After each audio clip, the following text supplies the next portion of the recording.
Hey, Yeah, folks, we are live, but we're gonna get started in just 2 minutes, so bear with us. Hey, Phil, how you doing? good. How are you? Doing amazing. I'm just trying to Great. set up the live stream and also pull up notes. So, how's your day been? It's been good, thanks. How about yours? Oh, it's been hectic, hectic. Amazing. Yeah, can imagine. Yeah, so give me just 1 second, everybody. The stream stuff can be a little more tricky than the recorded stuff. Yeah, it definitely can. Okay, so just give us 1 second. Hey, folks, while you wait, if you have any questions for Philip, feel free to put them in the chat. Feel free to put them in the Q&A box. Feel free to, that's the only two places. So, put them in those two places while we get this thing set up.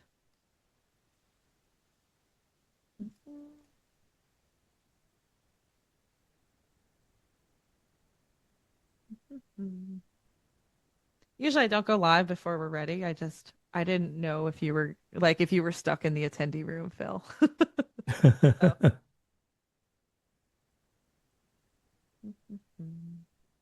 Love your choice of mic.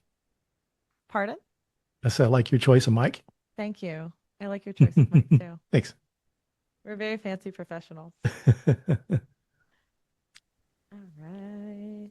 Give me one more second and we'll get this show going in a second, folks.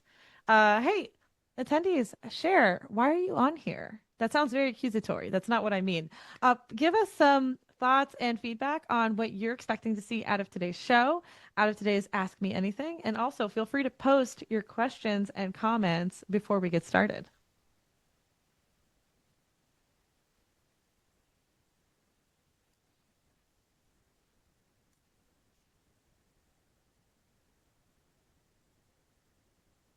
Give us one more sec. And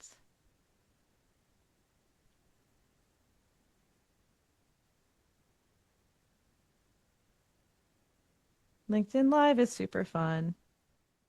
I should add ask for your help in setting this up, Phil. That is like the most trickiest one to work with because you put your links up ahead of time, then sometime when you get ready to go live, it doesn't work. I've had that happen before and had to put out a new link. Absolutely. Yeah. That is um and you have to copy paste the RNCP and make sure it's in the right spot. So we are almost there, everyone. Okay, so close.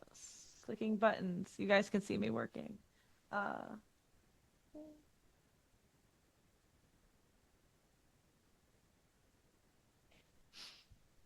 all right. Well, let's get this show on the road. Hi, everyone. Welcome, welcome, welcome. Thank you for coming. Yes, this will be recorded and available for replay afterwards. So ask Philip whatever you want because we're going to get it on record. I am so excited for all of you to be here. Matt Brown is here because Philip is awesome, and that's a really lovely thing to say. So, Philip, you have some fans in the audience in the room here. All right, we let me just screen share for a second. We're going to go through a really short deck. I promise that this is not going to be a presentation style event, but just to explain and get out of here, Zoom workforce, just to explain what we're doing here. So, we are the Cybersecurity Marketing Society, and we are running a series about what it's like to be a cybersecurity creator. So, we're running this Ask Me Anything series with cybersecurity creators. They're well known, they're loved, and they've built amazingly large and influential presences in cybersecurity. So, we're here to learn how did they get there? What do they do to build their audience? What are some of their favorite things to do to as creators? And also how to work with them and how to work with creators in the industry in general. I'm going to move this little Zoom bar.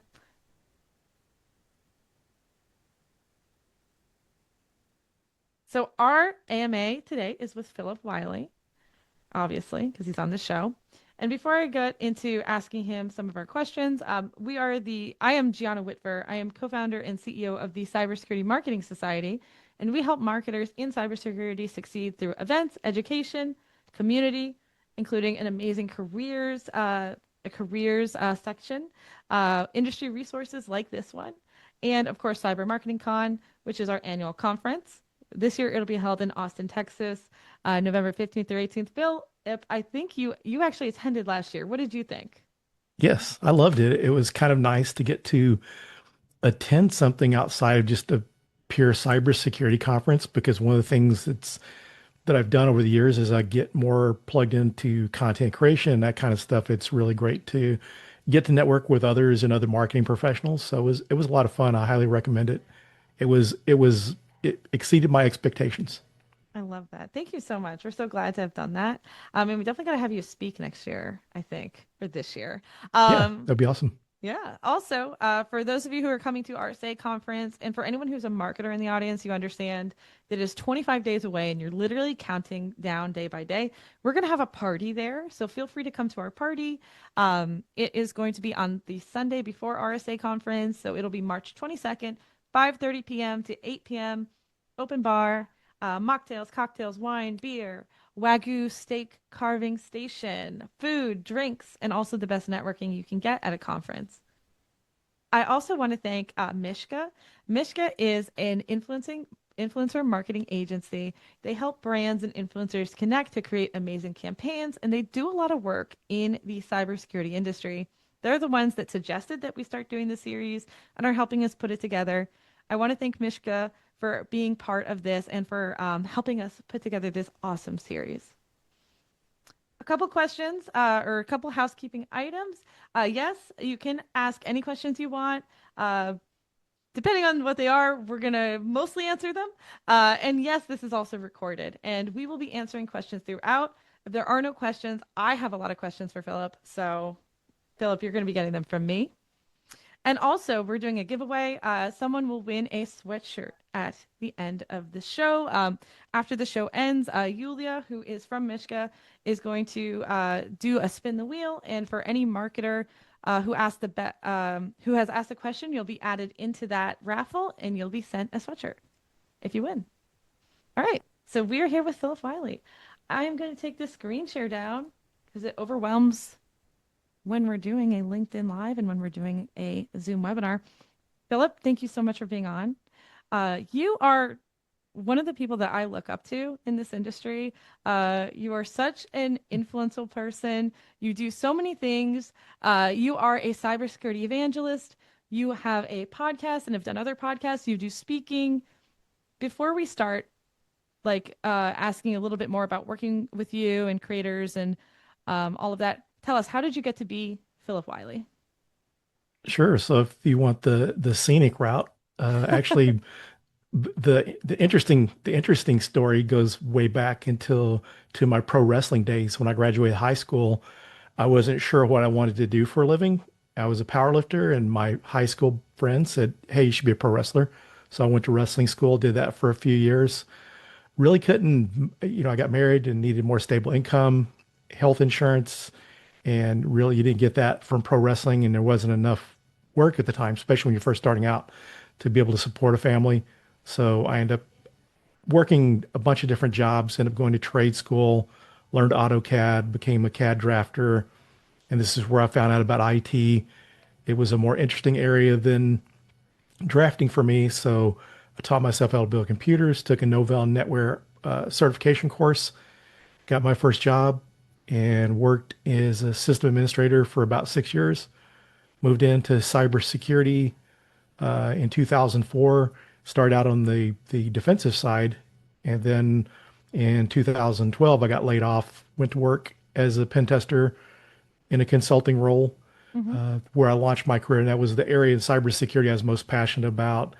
And then I guess about 2022, I started moving more into the roles with evangelism.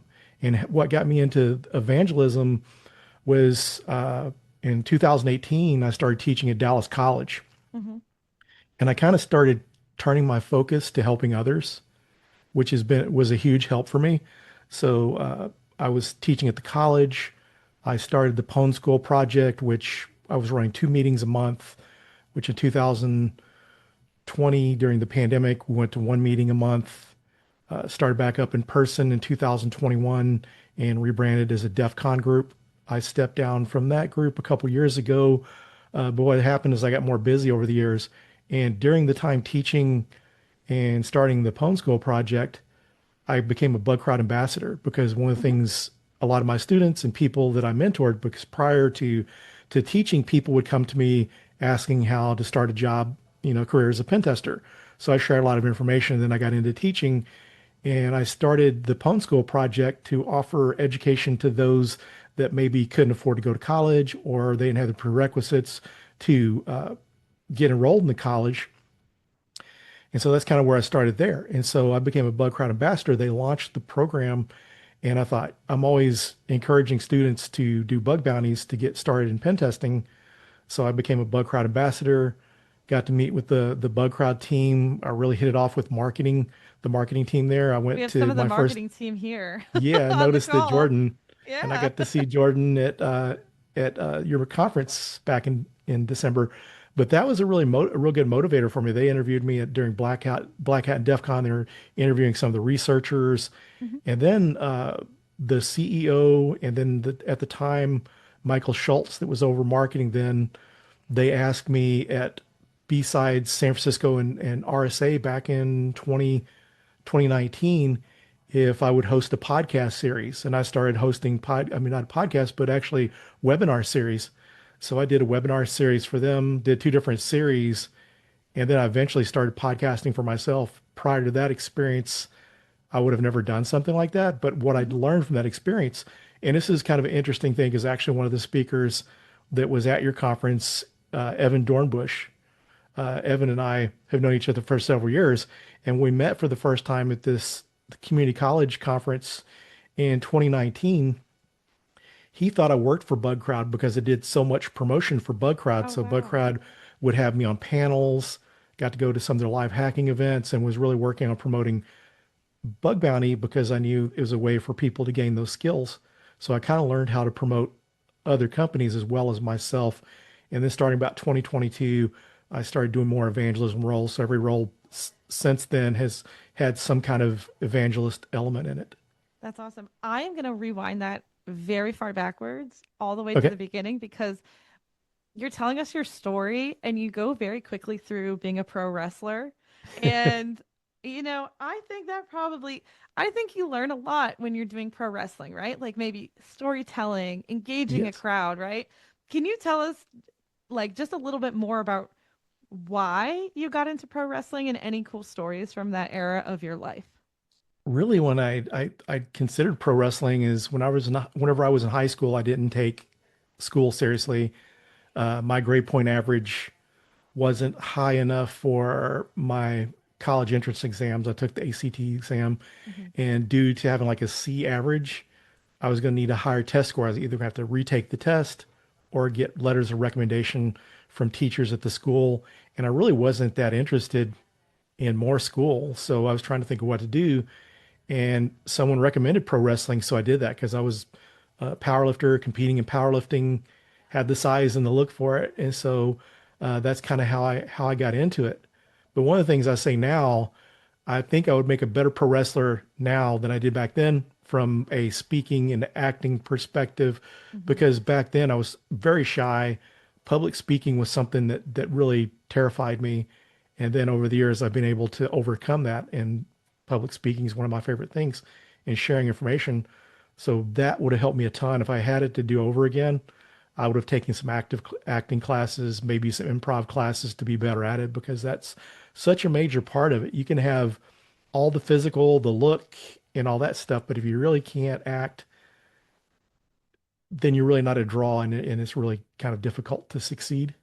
We had pro I saw my very first pro wrestling show actually at our conference. And it was amateur pro wrestling, right? Yes, It's like it's the show, it's the fight, and yeah, you do have to act. Like the whole thing was based around the story of cybersecurity versus threat actors and how the cyber team eventually beats the threat actors. But there was like characters, there was wigs, there was like costumes, there was like, and then there was a lot of like slamming people all over the place, of course, which is what I think of when I think of wrestling. But yeah, there's a lot of acting. So maybe you recognize back then that acting and speaking was not your forte, right? You took another trip, you went down that CAD route, and then eventually into IT. But you said you started your first podcast in 2019, I believe is what you just said. So, how did you learn how to speak, either in preparation for the podcast or during? Like, how did you start to hone that muscle that a lot of us who are security professionals, right? We have a lot of security people in the audience. Like, how do you recommend someone learn how to become a face and a speaker? Yeah, that's a great question. I'm glad you brought that up because what happened was in 2015, I was at one of our local meetup groups, the Nortec, or used to be, it was the North American Information Security Group. It was a national organization because actually they used to have one in Houston. And here in the Dallas-Fort Worth area, they had one. They were announcing the call for papers for our B-Sides DFW. And one of the co-founders or people that coordinators for the conference and B-Sides said the best job he got of his career was because he spoke at conferences. So the next week I went and signed up for Toastmasters. So I did Toastmasters for a little over a year. And the biggest takeaway I got from Toastmasters, one of the things they helped was with filler words, helping you be cognizant of that just to be a better speaker. But one of the biggest things that helped me was we recorded on video our talks. And I felt super nervous. I was all sweaty and I just went back and watched the video and I thought, wow, I didn't look nervous. And some of the other members said, no, you didn't look nervous at all. You did a great job. And so it's like, wow, okay. So as long as I don't look, people always worried about how they look. They don't want to look bad. And so I thought, well, this is not so bad. But then the more and more I did it, the more used to it I got, and it became a lot easier. And so I did Toastmasters for, I don't know, it was over a year. I got into a role where I had to travel a lot, so I wasn't able to make the meetings, but I'd gained enough experience. And what else helped me was being adjunct instructor at Dallas College. So I Right. taught there for over 3.5 years. And when I first started, before the pandemic and things went virtual, I was in class lecturing twice a week. And that was a huge confidence booster and a huge help because that's getting to practice speaking twice a week. And for being someone working in cybersecurity, you're getting asked technical questions. And so you kind of learn to answer those questions and that gets a little more easy as you go on, because that's one of the things introverted people always fear if they're on a AMA or if they're speaking at a conference, they're worried about the questions. What happens if I can't answer the question? They're Yeah. worried about things like that. And I was able to overcome that. And it also helped me with imposter syndrome because I would be speaking, I'd do a demo of some kind of hacking tool or give a lecture, and I think, man, that really sucked. I hope it wasn't too bad. And then routinely someone would come up. It's almost like the universe knows that you need to be encouraged. And so anytime I would think that, some student would come up, and I didn't say this out loud, they would come up to me, that was a really good lecture. I learned a lot from that. I really learned a lot from that demo. And the same thing when you speak at conferences. And there's times I've thought about, why do I continue to do this? And then when I get the feedback, because I changed my purpose back in 2018 to help others, because I've always been being a powerlifter. I was always super competitive. Yeah. And I'll say whenever I started, when I was pen testing, I was never the best pen tester, but I tried to be the best I could. And then I just kind of learned that the world needs coaches, mentors, and teachers. And that was more of a strength for me. So I started leaning into that. And just by proxy, I got all these benefits of job opportunities. I make more money now because I'm an evangelist than I would have just being, a technical person, not to downplay that role. But a lot of cases in the cybersecurity field, a lot of technical people are super sharp, but sometimes they have a difficulty, whether they're too shy or just have a hard time communicating complex topics to people that don't work in that area. Right. You could be talking and saying here, and this is something that marketers also are challenged with in two ways. One, sometimes me as a marketer did not fully understand what the technical jargon meant.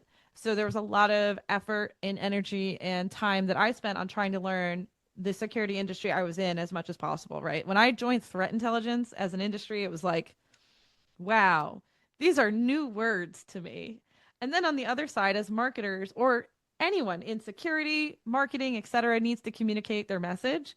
And a lot of the times you could be talking and talking and talking, and the other person is going, uh-huh, uh-huh, uh-huh. And like they have no clue what you're talking about, honestly, because you're in the jargon and you're in the terminology and you're not like being as clear as you could. What was there anything you did, Philip, to sort of proactively become a better communicator besides Toastmasters, which has a lot of great like training and education? Like, what else? Are there any other tips actually we can give the audience now on maybe like clarity? Teaching was the biggest thing because one of the things what was at the school, this it's interesting because this was like one of their keystone courses that to graduate from the cybersecurity degree program, either you had to do an internship or take my class. And so this was the interesting thing was I never really wanted to turn anyone away. So I had people come in my class that really didn't have the prerequisites, really shouldn't have been in the class, but I would assign them stuff to help them get up to speed because I wanted to see everyone to succeed and I wanted everyone to go on from the class learning something. So I put forth that effort, but teaching people that hadn't worked in cybersecurity or haven't worked as a pen tester, being able to explain that. And then when you're doing demos and stuff, that helped a lot. So that was probably one of the biggest things. And I was able to take that knowledge because one of the things I learned in hindsight was a lot of the stuff I was teaching absolute beginners to learn how to be pen testers. You can take that and teach people outside of that area that maybe they don't need to know the nuts and bolts, really deep technical, but you're able to share Right. enough information to help them, like marketing teams, even I've done workshops for sales engineers at companies I work for, and salespeople to explain offensive security. And I was able to explain that in a way that they can understand and expand their knowledge without them having to become a pen tester I love to learn that. that. That's awesome. And we have a couple comments in the chat. David Meesey says, "Oh, hi, David." Also, Hi, David. says, "Hi, John and Philip. I started speaking at smaller chapters such as ISC Squared, ISSA, and B-Sides events. I learned that's a good way to start out getting over the fear of public speaking. Thank you, Philip, for everything you do to give back to the community." That's really nice, and that's a good point too, right? You're Yes. starting, if you're getting into being a creator or an influencer or a speaker, an evangelist, right? It might not be that you get plopped on the RSA conference like main keynote stage right away. What did you sort of work your way through smaller events as well, Philip, as you sort of started honing your chops and honing your skills? Yes, I spoke at some of our local security meetups. I started out that way. I would go speak to other cybersecurity clubs at some of the local universities. So I did a lot of that because one of my passions is trying to help people that are trying to start out. So I did that. So the main thing is getting the repetitions, getting the work in, getting in, uh, speaking over and over again gives you that experience. Because one of the things that people don't see that when you see someone that's out there speaking, you see someone like myself or others out there speaking, what you don't see is all the rejection letters of the CFPs Yeah. that you submit. At first, it's like it seems like most of the things you submit, you get rejected. And then the more you speak, people start to see, okay, this is an established speaker, and maybe we should, accept their talk. And a lot of it too is also being able to submit a good CFP. So that's part of it as well. But it takes a lot of practice. A lot of people get more rejections. You'll get more rejections at first than you get accepted. Yeah. And And so you just that's have to happened a keep lot. going. Yeah. Yeah. Jen has a question for you. What percentage of time do you spend, should one spend learning about the thing I'm going to teach or talk about versus percentage of time spent creating the content itself? That's a good I would question. say that you're going to want to do your research at first. So do your research on what you're going to teach and then just kind of break it down into smaller chunks and then start developing the training content. That's a good segue into Yulia's comment too, because she said translating complex things to a broader audience is exactly why brands should partner with creators. So let's talk a little bit about that. Because Philip, you are a creator. Tell the audience a little bit about some of the things you were doing today in terms of evangelism, podcasting, speaking. What gets Philip Wylie excited today about all the platforms and speaking that you have at your fingertips today? Sure, my two main methods are public speaking, speaking at conferences, and the others podcasting. Those are the two things that come super easy for me. When I was doing my first podcast, I would do more preparation. I'd come up with questions, And one of the things to do is I'm really not a prepper. And it's really worked out that I haven't been that way because if you sit there, you give me someone to interview, I don't really need much prep. Some cases, let me see their LinkedIn profile, know a little bit about them, and I can go in and do a good interview. That's kind of like, some mutual friend, Hacker Valley Studios or Hacker Valley Media.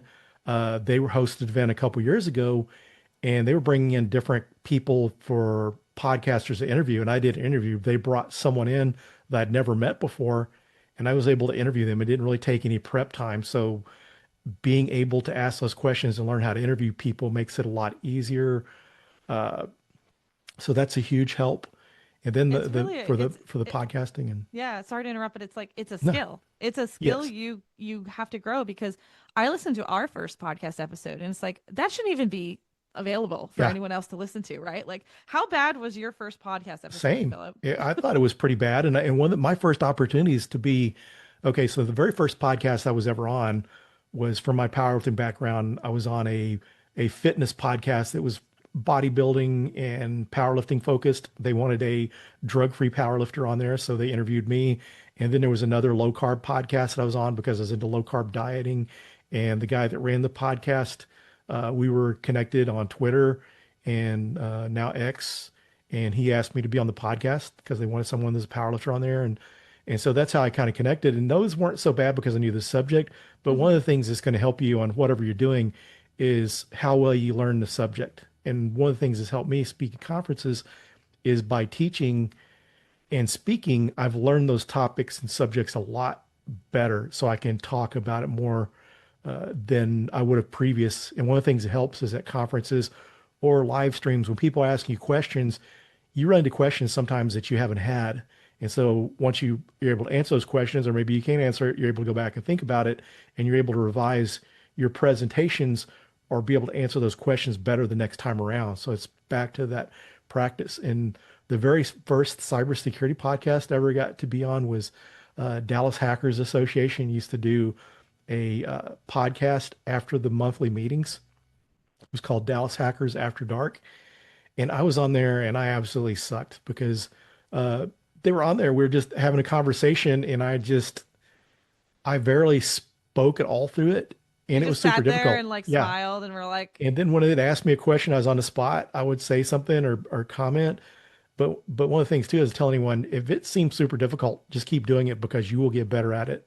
And that's the thing that's helped me. I mean, last year I hosted or co-hosted 89 podcast episodes last year. "Oh, One was for Phosphorus when I worked there, the Phosphorus IoT podcast, the Phillip Wylie show, and my latest podcast, Simply Offensive. And then also at Black Hat Middle East and Africa, I recorded 9 episodes in 3 days there. They asked me to do podcasting for them. So once you get used to it, it's practice. It's just like anything. If you're playing tennis or something like that, what before was super difficult is like second nature. So it's just the practice. Get the practice in. Some of the things they have at conferences sometimes is they have fire talks. They'll have like a room set up where people can go in and do a 10 or 15-minute talk. And that's a good way to practice. And then also some meetup groups like Dallas Hackers Association and Austin Hackers Association, they have fire talks and it's only 10 or 15-minute talks. So it's a lot easier than trying to do a 30-minute right." talk. If you've Yeah. never done it, like just get on, have your 10-minute talk track done, have it be really meaty as you can, and then try it. Or do you have a go-to phrase? And Patrick has a question we'll get to in a second, but do you have a go-to like phrase or something you say or do when you do get tripped up? So nobody here has asked anything too difficult. So audience, by the way, ask more questions. But if you ever were tripped up now today, like how would you uh you know take that rolling? Like how would you respond in a way where it's like I don't know the answer or I don't want to answer the question or anything like that? Sure. If it's something sensitive or something you're working for a company and they're asking for something that's sensitive that you can't disclose, of course, I would preface it with it. I can't, can't answer that question That's a because it's secret sensitive. information. Why are you Yeah. asking me that? And so you can't do that. But if it comes to something like I just don't know, it's a technical thing that something in, if someone asks me about pen testing AI, I really don't have experience in that area. So I just have to say I don't have experience in that area. And another thing too is for people listening, is treat it like an interview question. How would you handle that? Interview question, you don't want to make anything up because they're going to see you as dishonest. So you either try to, you can say, I don't have experience in this area, but this is how I'd approach it. So just the same way you would do in a job interview.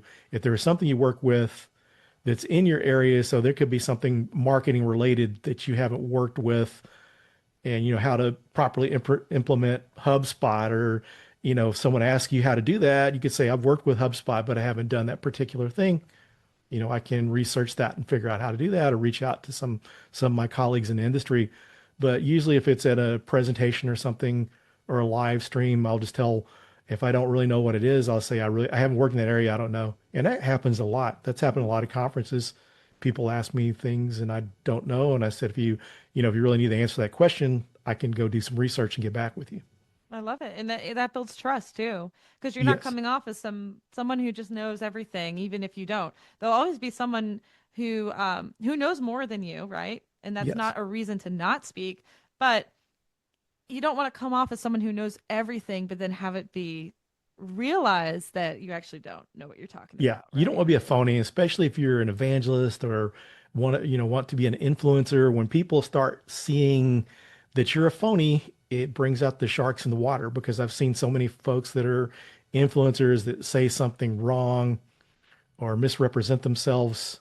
And then once people find out, everyone seems to be nice and your friend. But once you mess up, I mean, if you make a mistake, that's not a big deal. But if you're someone that's, just like there was someone that was a streamer several years ago that claimed that they had done this ridiculous amount of pen tests in their 7-year pen testing career, which a lot of people, influencers and folks that worked in the industry, were coming out and say that's impossible. You can't do that. And this is really, really before AI was being used for any of that. So it wasn't possible, if they just overly exaggerated, and it wasn't a Yeah. good look for them.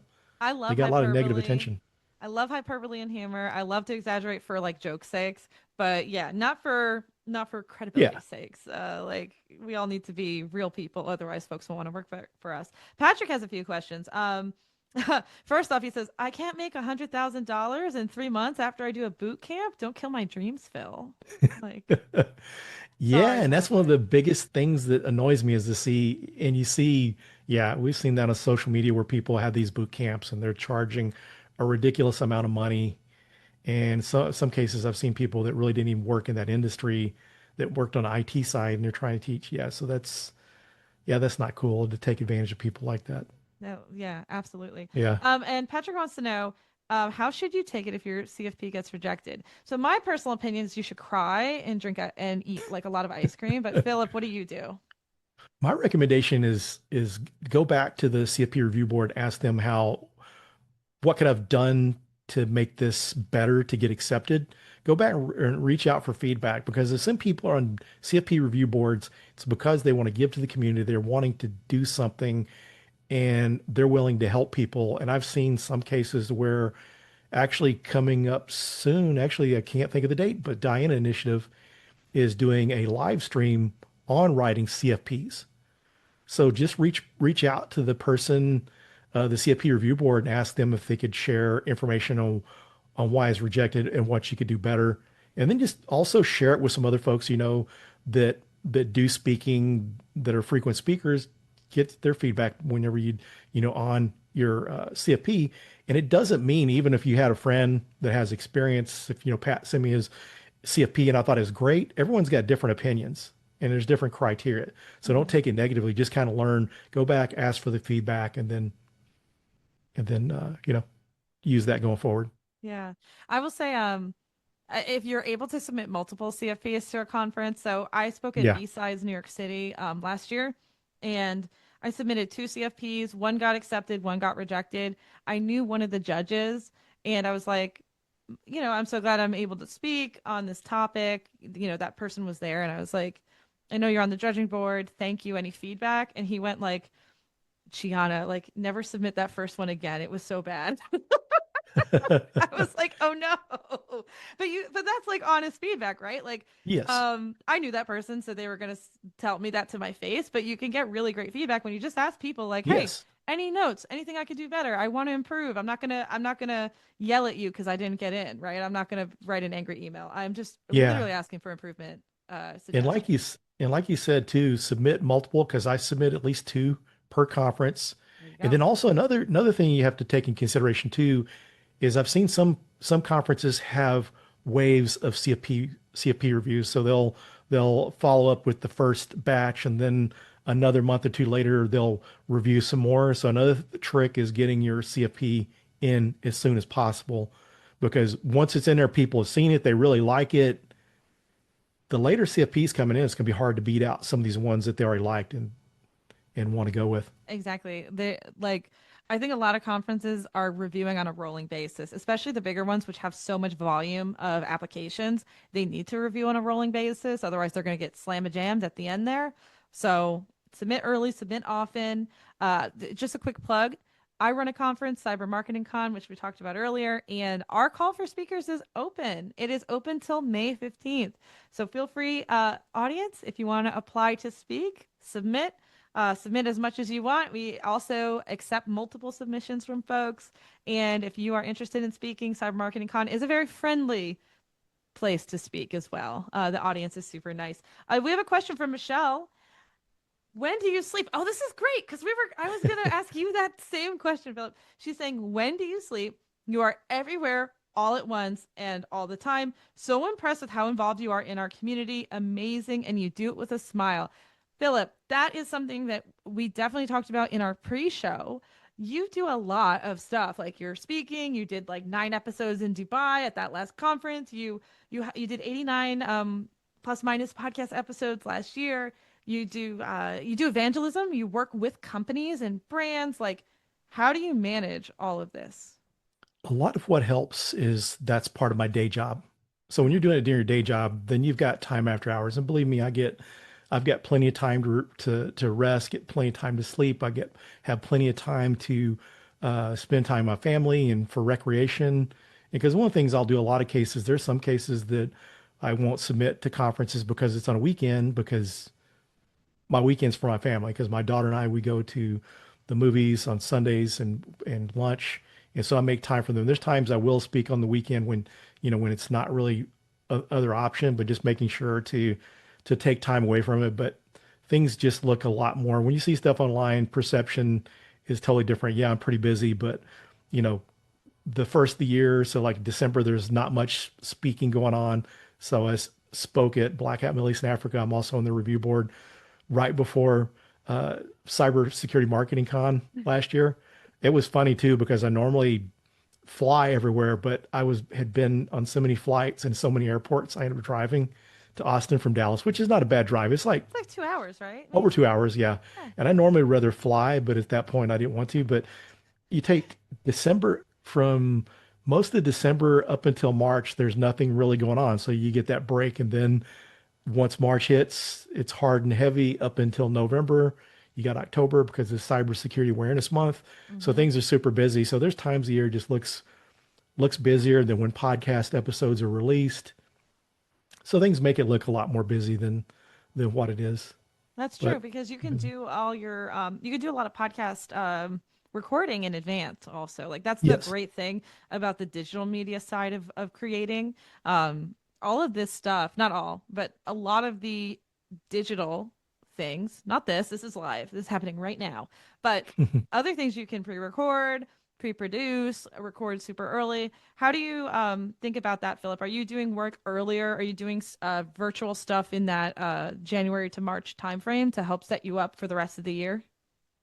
Not really much going on there, just because with my podcast, I start back up in January. I usually record a few episodes before the end of the year, so I have those for January to start. I don't have to miss any time on the podcast, and I record several at a time. And one of the things too that helps you a ton is your workflow and whether you've got other people helping you. So all my podcast episodes are edited myself.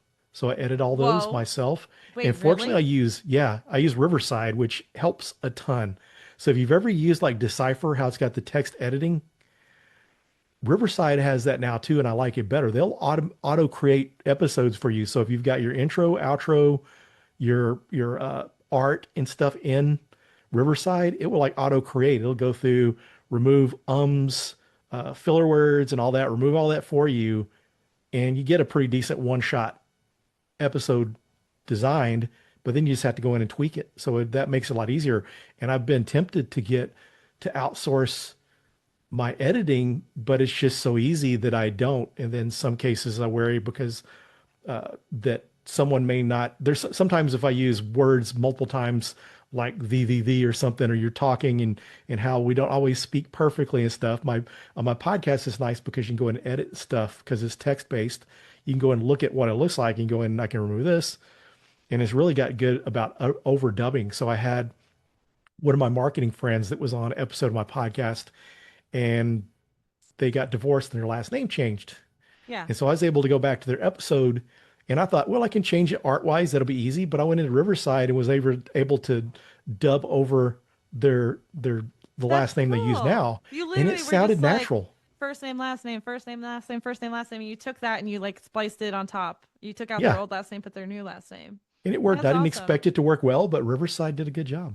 We use Riverside for our podcast as well. So shout out to Riverside, which should sponsor us or something, Yes. or sponsor this episode. But yeah, we use it too.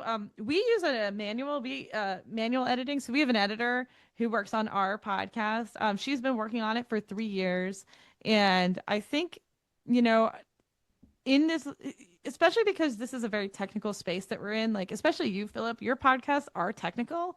Like you're a you could talk about technicals. You're talking about the cybersecurity industry. Ours, at least, we get a little bit of a break because we talk about marketing too. But it is something that people have to like learn and get used to. Like your editor, you have to really kind of work with in the beginning to explain, hey, this is how we talk. This is not a mistake.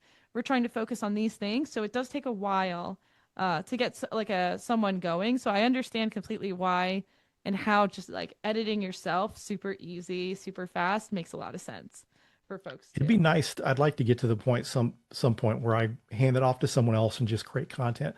One of the things I did do though is shout out to Kimberly McKnight because Kimberly is helping me out now because I've known Kimberly from the industry for years and she does stuff for Simply Cyber. And so actually I've got her now uploading my podcast to Spotify as well as YouTube. So that's some help I got going there. I'd really like to eventually get to where I've got someone doing the editing and I just focus purely on the content. But one of the things I don't regret at all is that I learned how to do it all on my own. So if something ever happened that I did have an editor and they Yeah. fall through, I can do it myself.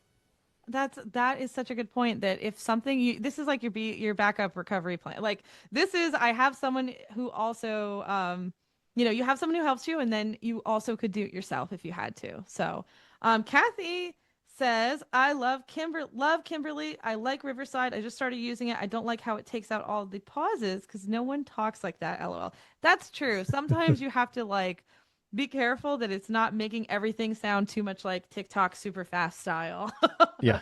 when you're Yeah. editing. And then she edits podcasts in DaVinci, so more tool recommendations. And also, it looks like Kathy, Patrick, and David are all going to be at Cyber Marketing Con this year, according to this chat. So thank you all. Very We cool. can't wait to see you there. All right, so let's talk about you as a creator, like as like a career, right? So you are evangelism, speaking, conference, podcast, media, representing. How are you working with brands, Philip, and working with cybersecurity companies to build this as like a career path for yourself? Sure. Most of the brand deals I've gotten have been through my podcast, people sponsoring my podcast. But then I had one company that works with influencer marketers that has reached out to me on 3 different occasions, and I landed a couple different projects through them.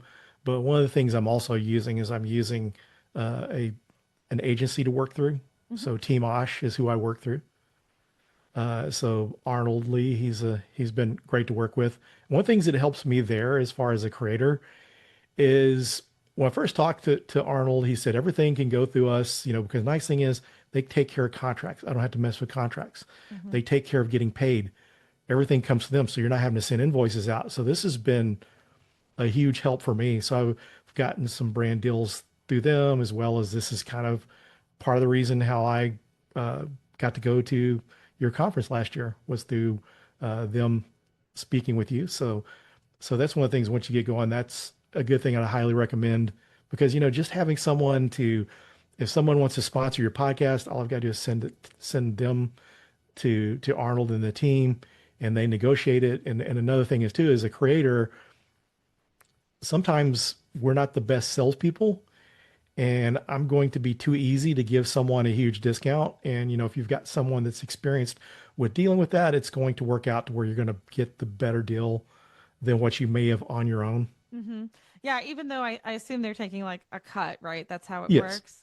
But it's Yeah. still a bigger. I'm still making more money than when, like, I got a deal where I did social media posts and I got quite a bit more than I normally would have charged, and they took a percentage, and I still end up making more money, and I didn't have to worry about negotiating, because there's the back and forth when someone says, "What do you have to offer?" You send your media kit, Mhm. and then they come back and said, "How much could we do this for?" And all this going back and forth. Someone else is taking care of that. You're just doing the content creation.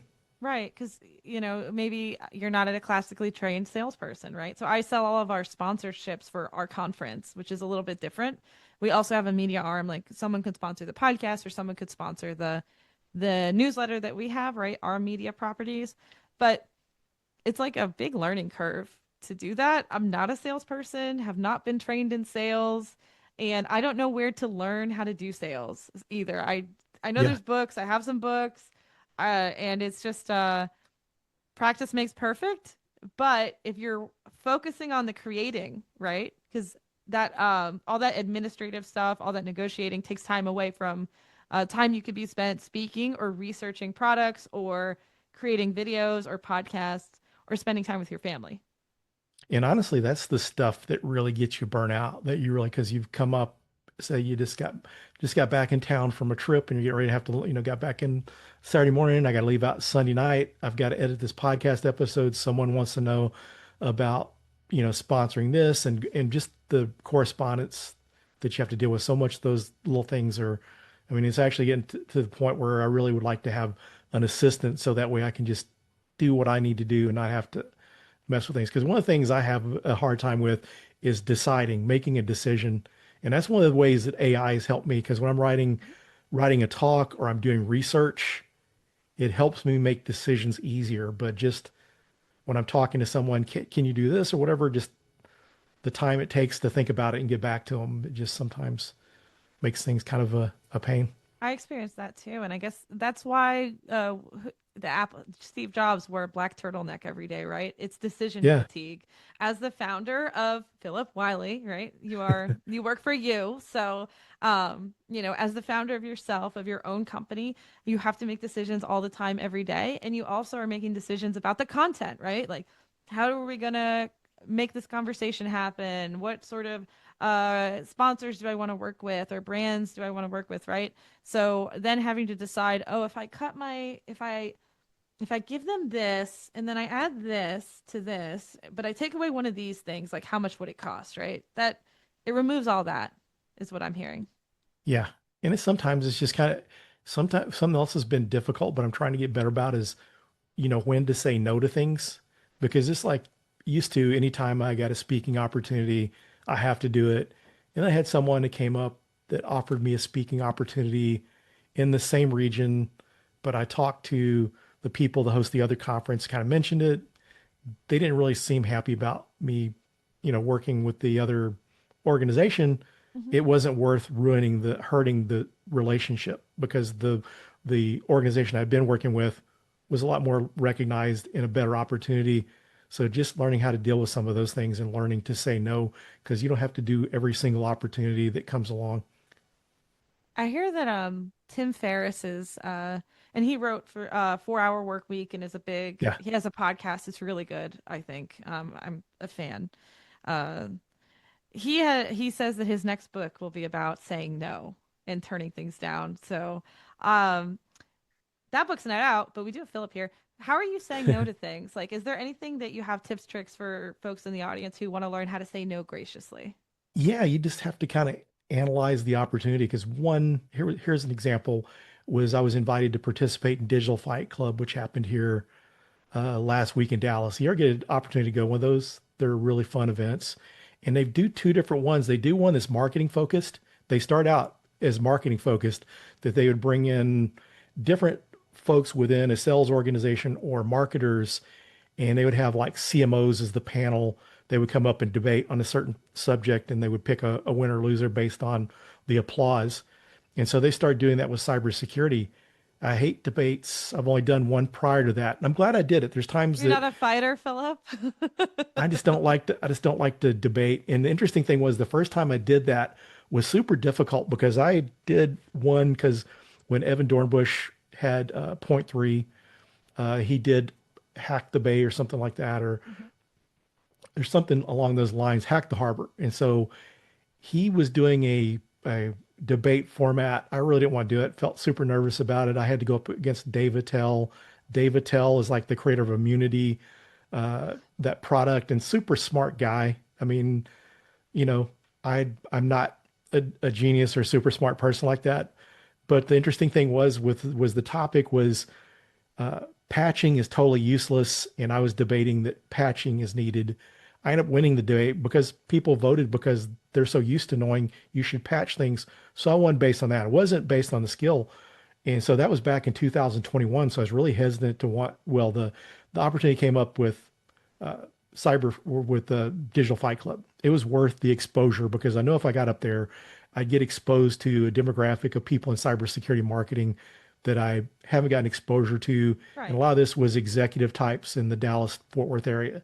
So I knew it was worth it. But then also got asked to do a debate style panel for a local conference, but it wasn't worth it. I don't like doing that, and I turned it down.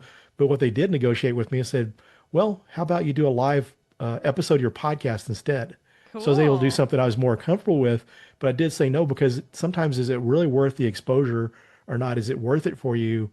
And sometimes you just have to, kind of figure out what's best. And sometimes I was too busy before wanting to speak everywhere I could speak, didn't turn out any opportunity, would try to make it happen. And I just started thinking I just need to be more selective. I do this enough now that I don't have to, you know, do everything that comes along. Yeah, I mean, that's such a great point. If anyone in this audience is an aspiring influencer or creator and wants to share if they have thoughts too, it's really interesting. It's kind of like where are you in your path towards being more prominent?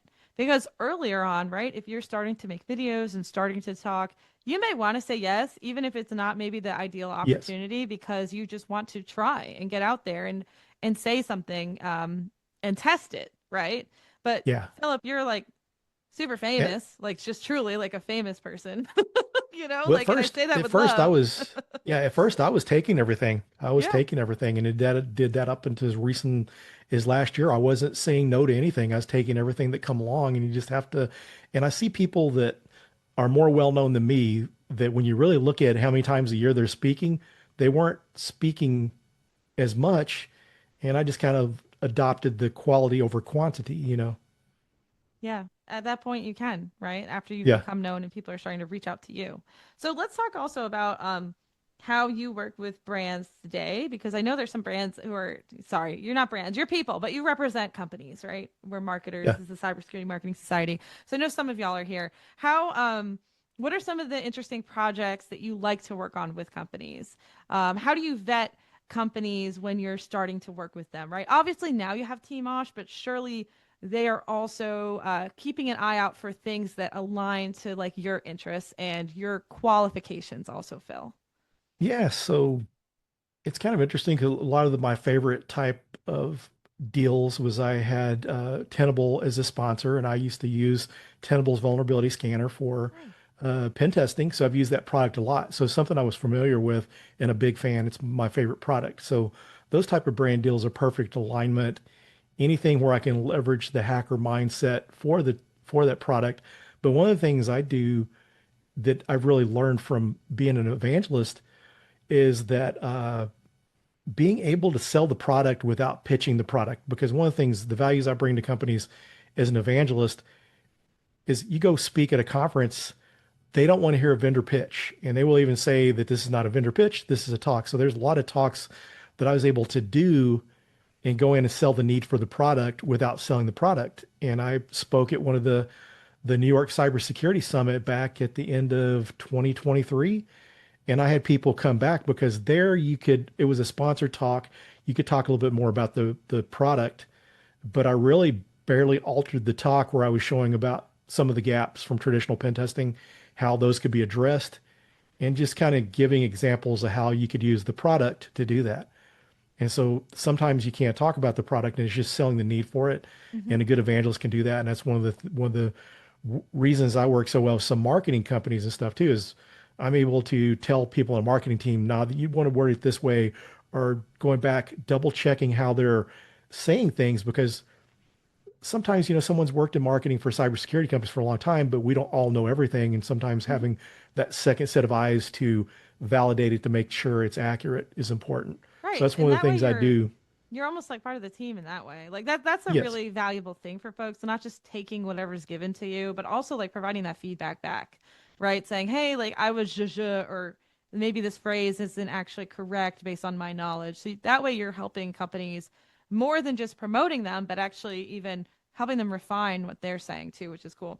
Kathy said, "I just started on the path of creating content for others and creating my own. And I can't wait to have so much work that I have to say no." Kathy, don't worry, you're gonna get there soon. Yeah. Drop a link to your cyber creator channel in the chat. We'd love to see Kathy it. does good work too. Yeah. That's amazing. Um, One thing you had mentioned, Philip, which helps you is sort of like, hey, I have a talk and I can give it multiple places. How often are you making new content or new talks or new speeches? Usually once a year. Hmm. And usually typically what happens, because my current talk I gave at HughesCon last October, and at the time I was working for a company that had a IoT and OT security product. So this goes back to selling the need for the product. And I'm actually giving this talk here next week at Zero Trust World. It's on how threat actors are exploiting IoT to gain access to traditional IT infrastructure. Because Cool. what's happening is getting more difficult for threat actors and pen testers alike to gain a foothold in the environment. And so they're going to things like security cameras, just like the Akira ransomware. They were able to gain access because a lot of times people don't think about their IoT as being critical or something needs to be secure. And sometimes they're using default usernames and passwords. People can get into it. It's easy to hack into, and they're leveraging that. So I usually come up with a talk, like I said, wherever I'm working at, something to sell their product. But the really thing I really enjoyed about that talk is it kind of encouraged me to stretch a little bit and realize that you can speak on topics that you don't have to be a guru, have 10 years experience in. A lot of talks are research. Yeah. You know the elements around it. You may not know that specific area perfectly, but like for me, I'm leveraging my pen testing skills for IoT and how that can be exploited. One of the things I'm finding out too was taking that mindset will help me come up with talks that are more accepted, because everything I was doing was purely pen testing or offensive security. Now I'm able to leverage that knowledge and apply it to other technologies and security. And so that was kind of a good growing point for me. And it was like one of the first talks I did using AI, one of my first presentations. It wasn't purely AI, but just like anyone knows, use AI, you need to know something about the subject.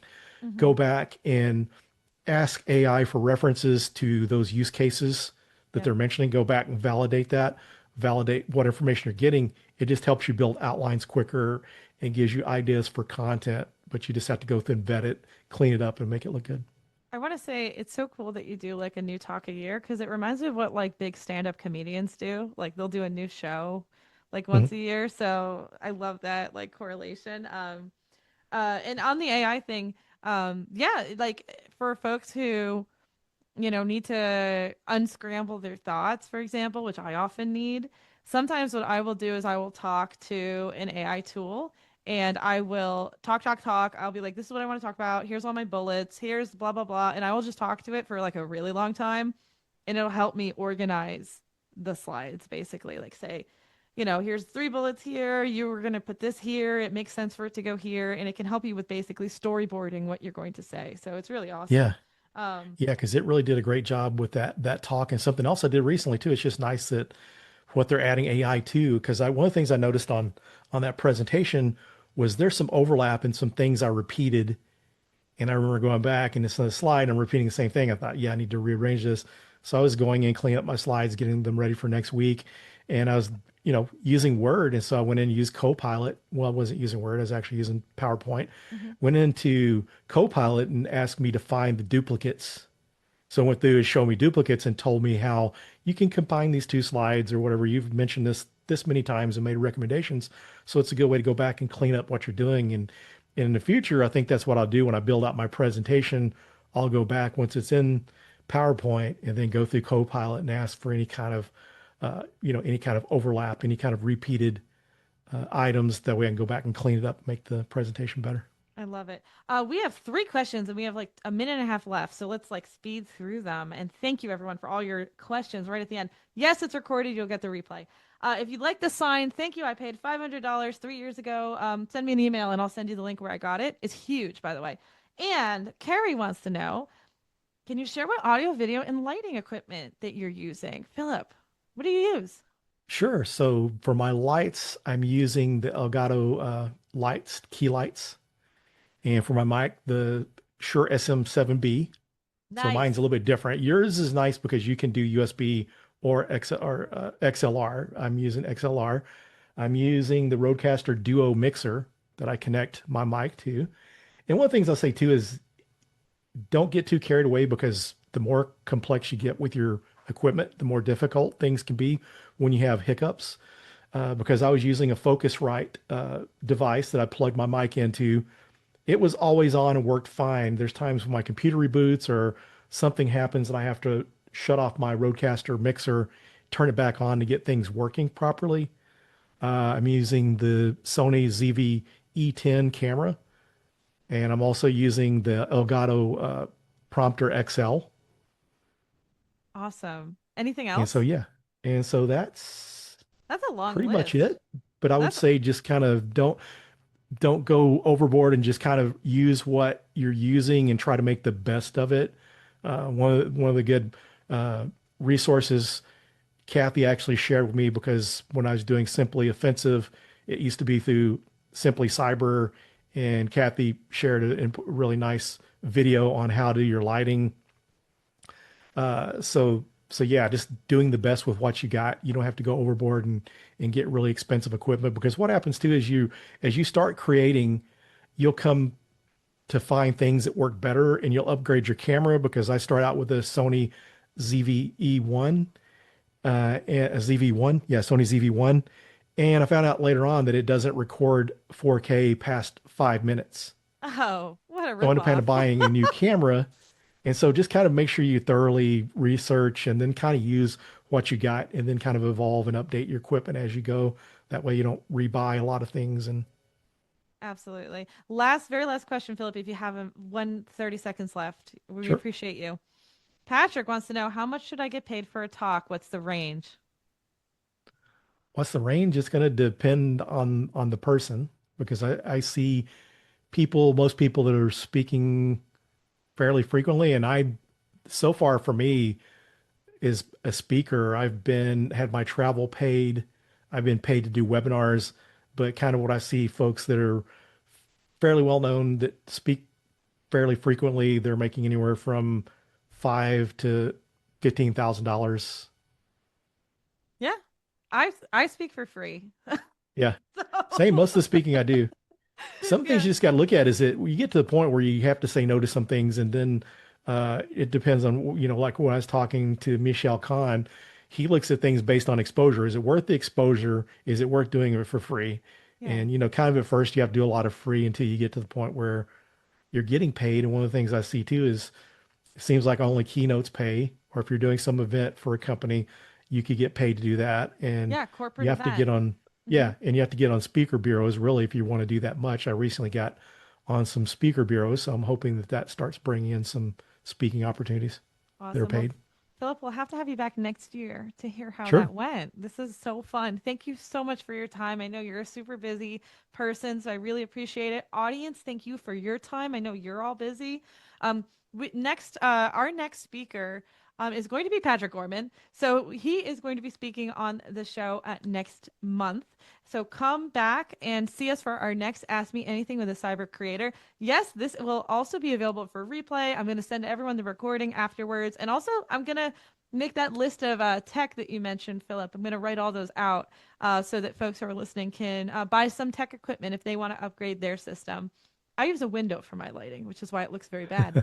Um, Listeners and attendees, and Philip, thank you so much. Have a wonderful rest of your day and have a wonderful weekend. We'll see everyone next time. Thanks for inviting me. Bye. Thank you, Bye. Philip. All right. Bye, everyone. Bye. Thank you.